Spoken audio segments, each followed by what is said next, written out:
Marvin Plackett, and today is Friday, June 19th. Greetings to all residents, to all staff, and to all guests. Today, of course, is Juneteenth Day.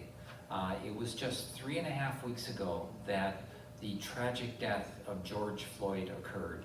And wow, did that shake the world, and of course the world is still shaking. Reading from a Star Tribune article here, Twin Cities Juneteenth celebrations mark a really great day of awareness. Juneteenth, a day of celebration marking the abolition of slavery for millions in the United States, has merged this year with a wave of activism sparked in Minneapolis by the death of George Floyd to take on added significance. While the last holiday, Memorial Day, brought Floyd's death, organizers say that Juneteenth will be the first holiday since then to celebrate his life. Sounds of Blackness, a well-known group here from the Twin Cities. Sounds of Blackness singer Jamashia Bennett will perform at the Unite and Rebuild MSP event in the parking lot of Target in the Longfellow neighborhood of South Minneapolis, the center of much of the protesting and rioting along East Lake Street that followed Floyd's death. And then just quoting her at the end of this article, "We celebrate this day every year, but I think this year has a much broader meaning," she said. "I think people have become more involved since the George Floyd incident. People's eyes have been open to a lot of things. For the first time, we're at a pause. We have no choice but to allow this to resonate." Very, very well said.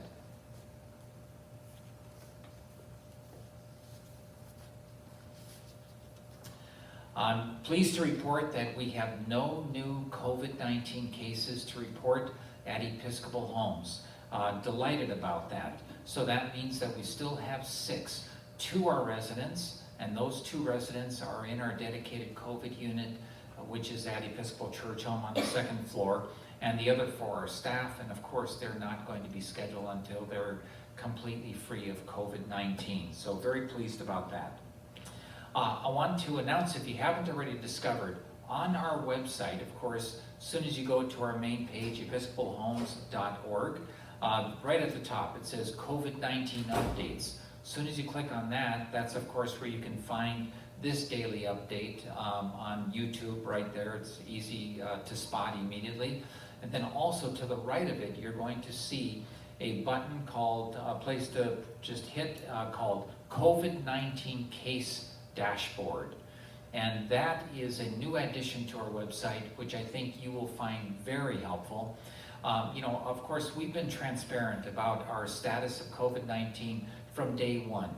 Every single day, I give you this oral update at 1:30. This is posted to our website. And there are other ways. I do a weekly written update, so we've been transparent. But when you go to that dashboard, then you will see from the beginning, you'll see exactly where we stand right now with active COVID cases. You'll see where the cases are, and then you'll see how many tests have been conducted, the percent of tests that are positive, and so you'll get just this quick, easy read of where we are at and where we have been. So be sure to check that out. Reminder that testing at the Gardens will occur for the entire nursing home of the Gardens, all 6 floors, on Tuesday and Wednesday of next week, and that will be for all residents and all staff.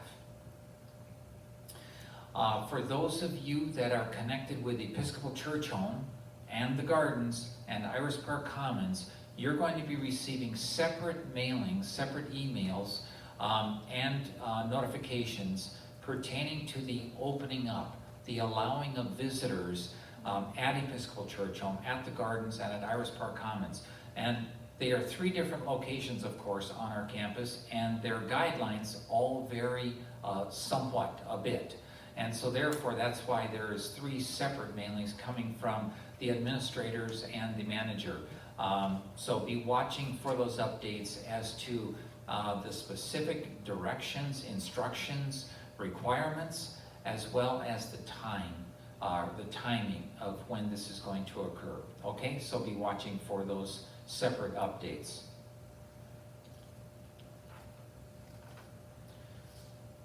Just a reminder, the importance of social distancing, of wearing a mask at all times, that you're not in your units or not in your room, and then of course frequent hand washing. Those are really, really vital, particularly social distancing, whenever possible, staying at least 6 feet apart and wearing masks. That's very powerful, and frequent hand washing.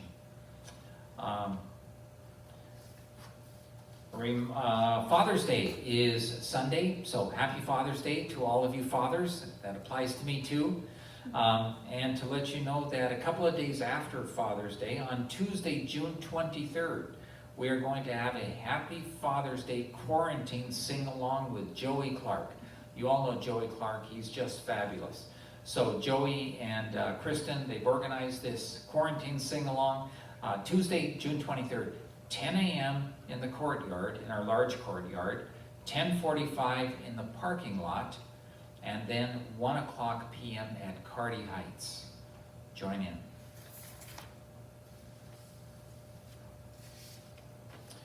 Okay, it's Friday. My report was relatively short, although I do have one guest joining me here for some final words, but I decided to bring in some humor once again. When I did so the last couple of times, you know, it's amazing. I immediately got some feedback saying, loved it, laughed out loud, etc. So, okay, occasionally you will be getting some humor. So here we go. These are, let's call them bloopers. Bloopers from church bulletins. Some of you have seen these before, heard them before. You know, it shows that everybody needs a proofreader, a good proofreader. You gotta watch for sentence structure. Double meanings matter, etc. So here we go. All right, jump in. These are bloopers from church bulletins. Ladies' Bible study will be held Thursday morning at 10 o'clock. All ladies are invited to lunch in the fellowship hall after the BS is done. The pastor would appreciate it if the ladies of the congregation would lend him their electric girdles for the pancake breakfast next Sunday morning. Using the right word and the right spelling matters. Low self-esteem support group will meet Thursday at 7 p.m. Please use the back door. That's cruel. They didn't mean it. Remember in prayer the many who are sick of our church and community. Again, got to pay attention to that sentence structure. Thursday night potluck supper. Prayer and medication to follow. Appreciate the wider audience today. Okay, let's see. They just get a little better here as time goes on. The rosebud on the altar this morning is to announce the birth of David, the sin of Reverend and Mrs. Adams.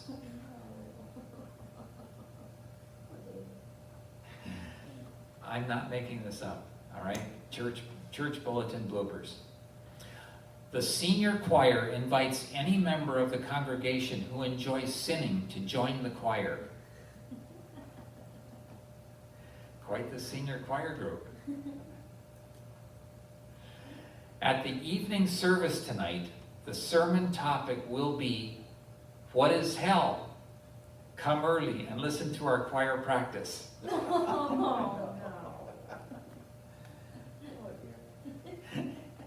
It is hard to hold it back, isn't it?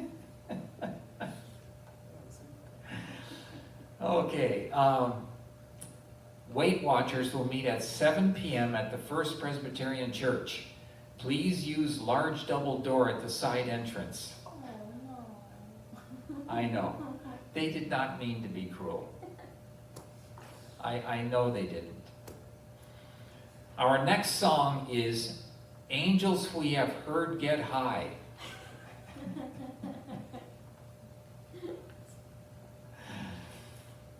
Don't let worry kill you. Let the church help.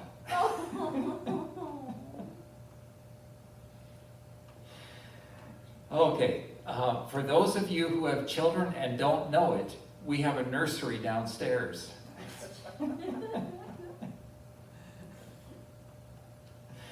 True stories in church bulletins. Okay, last one. This being Easter Sunday, we will ask Mrs. Lewis to come forward and lay an egg on the altar.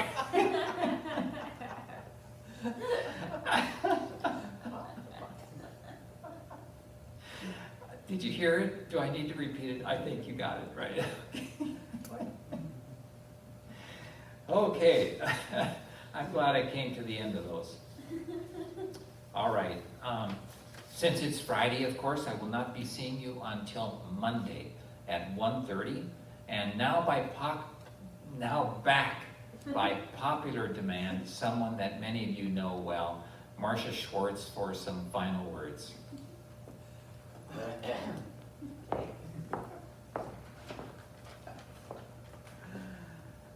Okay, that is a hard act to follow, Marvin. But I'll do my best. Dear friends and family members, we know you miss your residents. We miss you too. It's been a long haul and it's not over yet. Thank you for your patience. Thank you for the creative ways you have come up with to safely visit with your residents. We'll need to continue this for a while, and we continue to be here to help you any way we can. Like you, I've been thinking about the day we can return to normal procedures. As with the first time I was up here, a song came into my head a few days ago and wouldn't go away, so I wrote an adaptation. That's what I do. I would like to share with you A Time for Us, COVID version. A time for us, one day there'll be, when you'll come in and visit with all your family. A time when hugs, so long denied, can be shared as we resume the visits set aside. A time for all at last to see, to enter here in good company, and with our love through feelings warm, we will endure as we pass bravely through this new norm. A time for us, one day there'll be a new world, a world of open doors for you and me. We cherish you. This too shall pass. We're here for you. Take good care.